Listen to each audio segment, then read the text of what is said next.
Cold ড্রিঙ্কসের এই খালি বোতল অনেকগুলি জমা হয়েছে, তাই ভাবলাম এই বোতল দিয়ে কিছু একটা বানানো যাক। আর যখন একবারে ভেবে নিয়েছি কিছু একটা বানাবো, তখন তো সেটা আমাকে বানাতেই হবে। সেই জন্য ক্লে নিয়ে বসে পড়ি এটাকে একটা সুন্দর রূপ দেওয়ার জন্য। প্রথমে আমি দুটো ডানা, দুটো চোখ, নাক সব কিছু বানিয়ে নিয়েছি। এরপর আঠা দিয়ে এগুলো অ্যাটাচ করে নেব। জানো তো, আমরা না বুঝে কত জিনিস ফেলে দিই, কিন্তু সেটাকে যদি আমরা একটু বুদ্ধি খাটিয়ে সাজিয়ে তুলতে পারি, তাহলে কিন্তু সেগুলো দিয়ে খুব সুন্দরভাবে ঘর সাজানো। আচ্ছা, তোমরা কারা কারা এমন করো আমাকে জানিও।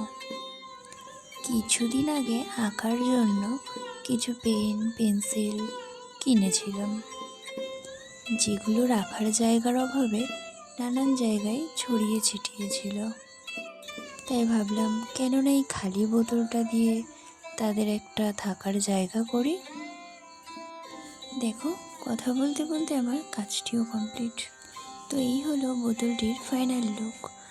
তোমাদের কেমন লাগলো অবশ্যই জানিও।